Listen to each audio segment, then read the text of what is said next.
사랑합니다.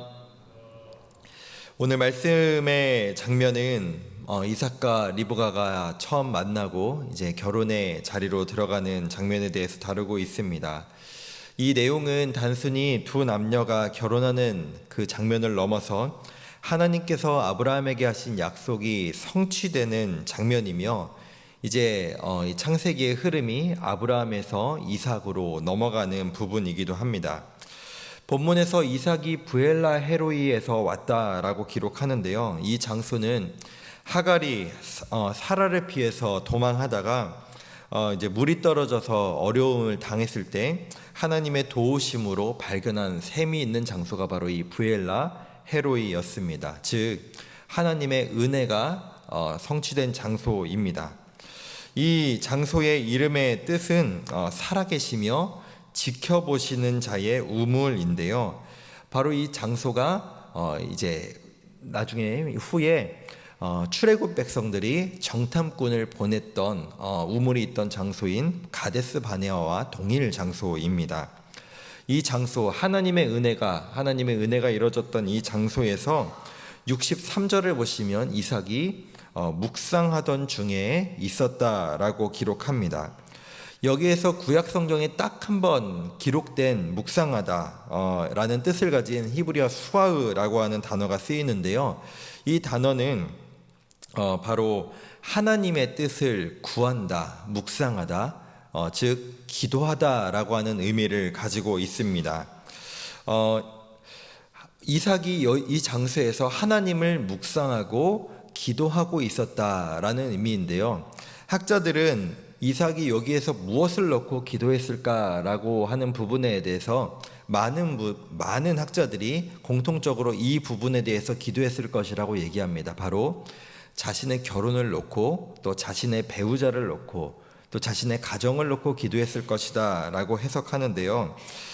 이 기도의 행위는 그렇게 하나님 앞에 기도하던 중에 바로 하나님께서 응답하시는 모습으로 연결됩니다.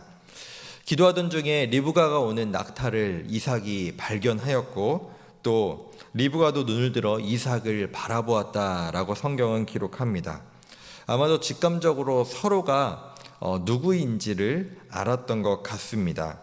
65절에서 이삭은 리브가를 향해서 걸어갔고 리브가는 낙타에서 내렸다라고 기록하는데, 여기서 내리다는 동사가 떨어지다라고 하는 동사가 기록돼서 급히 내렸다라고 하는 의미를 담고 있습니다.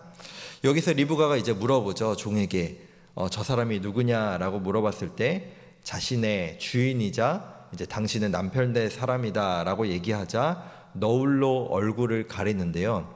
여기에서 리브가의 행위, 즉 낙타에서 내리고 너울로 얼굴을 가리는 행위는 이제 앞으로 자신의 남편이 될 이삭을 향한 모든 최고의 예우를 다하는 모습으로 우리는 해석할 수 있습니다. 이삭은 이런 리브가를 맞이하여 자신의 장막으로 드리는 것이 아니라 바로 어머니 사라의 장막으로 드리는데요. 아마 이 장막은 이제 과거에 천사가 나타났을 때 사라가 문 뒤에서 웃었던 그 처소일 것이고요.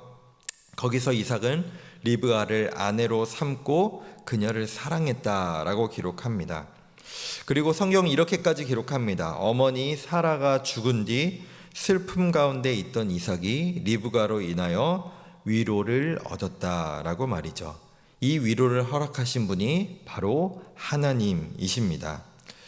오늘 본문 리브가와 이삭이 만나는 이 장면을 통해서 하나님은 우리에게 어떤 메시지를 주시고자 할까요?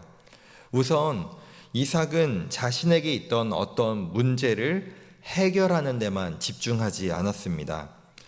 이삭은 마흔이 되도록 결혼하지 못한 사람이었습니다. 이는 지금으로부터 수천 년 전 정말로 한 가정의 장남이 이제 대를 이어야 되는 이 아들이 결혼하지 못했다는 것은 정말로 이 가정에 큰일이 아닐 수 없었습니다.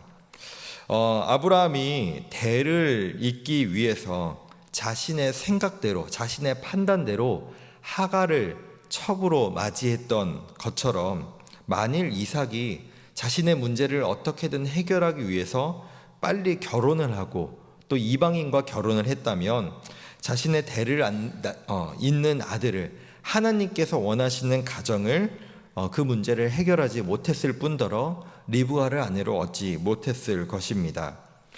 우리가 이 앞전 본문에서 함께 보았듯이 아브라함의 늙은 종 또한 그 자신의 주인의 가장 필요한 것을 채우기 위해서 철저하게 하나님의 인도하심을 따라 이삭의 배우자를 찾으러 갔고 하나님께서 예비하신 그 리브가를 찾을 수 있었죠. 여기서 이삭은 아마도 조급했을 것입니다. 이삭이로 어떻게 마냥 느긋할 수 있었겠습니까? 그러나 오늘 본문에서 보시듯이 그는 하나님 앞에 묵상하였다, 기도하였다라고 성경은 기록합니다. 아마도 이 기도의 모습은 일회성이 아니라 지금까지 쭉 이어온 이삭의 모습이었을 겁니다. 즉 자신의 배우자를 놓고 자신이 이제 꾸려갈 가정을 놓고 하나님을 철저하게 의지함으로 기도했던 모습이죠. 그렇게 하나님의 인도하심을 구했던 늙은 종과 이삭에게 하나님께서 응답하여 주십니다. 그 가정에 리브가를 허락하셨고 자신의 어머니가 죽음으로 인하여 슬픔에 빠져있던 이삭에게 하나님께서 위로를 허락하십니다. 뿐만 아니라 이 리브가가 어머니 사라의 장막에 들어갔다라고 하는 것은 사라의 빈자리를 리브가가 완전히 채웠다라고 하는 의미이기도 합니다. 사랑하는 성도 여러분, 하나님을 의지하고 하나님께 자신의 문제를 맡기는 사람에게 하나님은 가장 좋은 것으로, 가장 그 가정에 필요한 것으로 채우시고 인도하시는 줄 믿습니다. 때로는 우리는 하나님을 믿는 하나님의 사람이지만 우리의 눈앞에, 우리의 상황 앞에 큰 문제가 닥치면 하나님 앞에 기도하기보다 내가 갖고 있는 능력과 내가 갖고 있는 판단과 생각으로 그것을 먼저 어떻게든 해결해 보려는 모습이 우리에게 나타날 때가 있습니다. 마치 이삭의 아버지인 아브라함이 기다리고 기다리다가 자신의 생각과 방법대로 하갈을 취했던 것과 마찬가지입니다. 그러나 이삭은 인내함으로 하나님의 인도하심을 기다리고 기도합니다.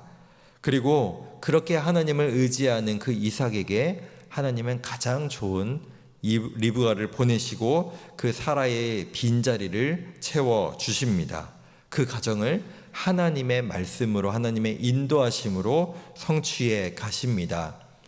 말씀을 맺겠습니다. 우리의 삶이 참 우리의 뜻대로 이루어지지 않을 때가 많습니다. 그런 가운데 우리의 마음이 조급해지고 또 우리의 마음이 불안해지고 이걸 어떻게든 해결하고 이 문제를 어떻게든 풀어내려고 참 우리는 발버둥 치고 애쓸 때가 많습니다. 그때 우리가 더욱더 하나님을 찾는 우리의 모습 되기를 간절히 원합니다. 하나님을 제쳐두고 내 방법과 세상의 방법대로 그것을 어떻게든 해결하는 모습이 아니라 하나님을 더욱더 의지하고 하나님 앞에 기도함으로 그분의 뜻을 구할 때 우리의 아버지이신 하나님께서 이삭의 가정을 채우시고 그 가정에 위로를 허락하여 주신 것과 같이 우리의 인생에, 우리의 가정에도 하나님의 뜻과 인도하심대로 하나님께서 풍성하게 채우시고 위로를 허락하실 줄 믿습니다.